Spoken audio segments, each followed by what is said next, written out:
Hello and welcome to another episode of It's Tip Top Fishing. My name is Keaton Ditchfield and welcome to a quick chat on a fishing topic. So this topic today is pre-feeding. Now, what is pre-feeding? Pre-feeding in carp fishing, and also happens in other types of fishing, but let's talk carp fishing, is when you go to the venue that you're going to fish in the future. Let's say you're going to fish it next week. You go there every day and you feed the same spot every day up until your session. To help you understand how I understand pre-feeding is a lot like feeding your birds at home.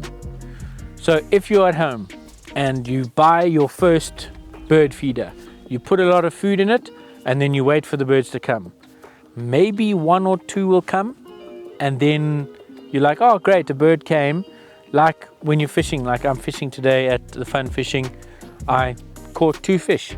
Cool, lekker, I caught 2 fish, it's successful, I didn't blank, something came. But if I pre-fed this spot, and if for example my bird analogy, if I fed my birds every day for a month, those birds would come to my bird feeder every day and there'd be a lot of them. Like right now, I feed my birds at home. I've got 30 I've got 30 bronze mannequins. I've got 30 Cape sparrows. I've got red-headed sparrows. I've got flippin' finches and, not finches, I've got mast weavers and bishops and all kinds of stuff that all come to my feeder every day. So it's the same with the carp. If you feed for a month, those carp are going to come there and they're going to come in masses. And technically, if nothing else is wrong, you would catch a lot more fish. But is it worth it?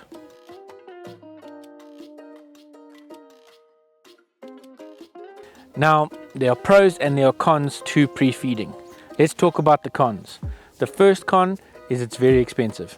It can get really expensive, especially if you're talking about pre-feeding boilies. Boilies can cost you a bloody fortune, especially back in the day. They were expensive. Now they're ridiculously expensive. Like per kilo, you can buy sushi that's cheaper than boilies, and we chuck it in a dam. It just baffles my brain. Anyway, so it can be very expensive, especially if you're clapping in a kilo, 2 kilos, 5 kilos a day before your session.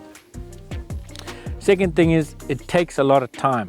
You've got to be super committed and super flexible with your time, because you've got to go feed that place every day or every second day for an extended period of time. That means you've got to get in your car, or you've got to load your car, get in your car, drive to the venue, and then you've got to feed the thing and then get in your car, drive home, unpack everything. So it's a lot of time. Then you've also got to do it in a venue that you're going to fish.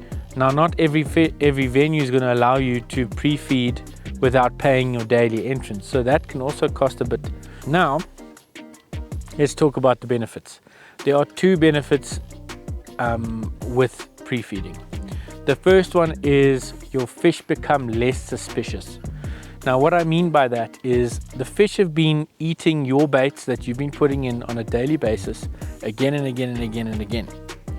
Now, every time they've gone there, no one's been caught, nothing's happened, no predators scared them away. So they get more familiar with the area and they get more comfortable eating whatever you're giving them. So say they were scared of eating boilies, but because there's been so many boilies and they've eaten so many now, they just see a boilie, they go for it first time. So that's a nice benefit. So they're really less suspicious. They tend to pick up your baits a lot faster. Then the second thing is you actually begin to alter their normal routines.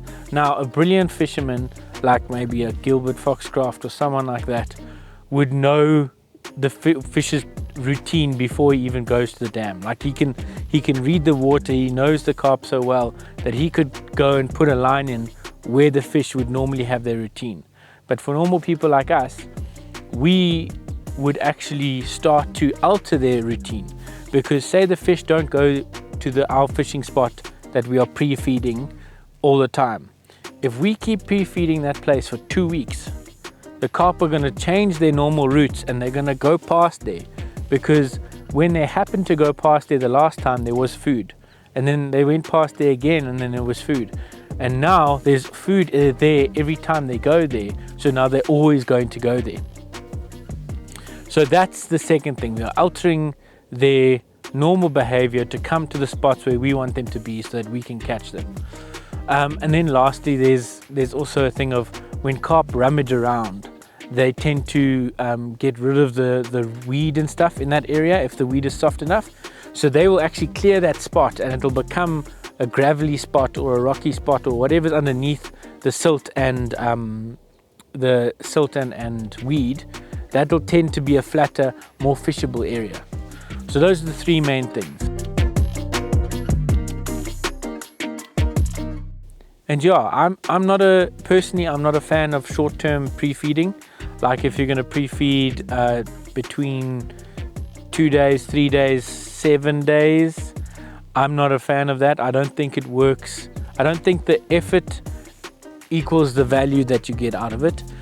If you are lucky enough to be close to a place and they let you in for free, and you've got a cheap food that you can give the fish, maybe like cooked maize or something like that, and you can do it for a month, I think that's actually potentially worth it.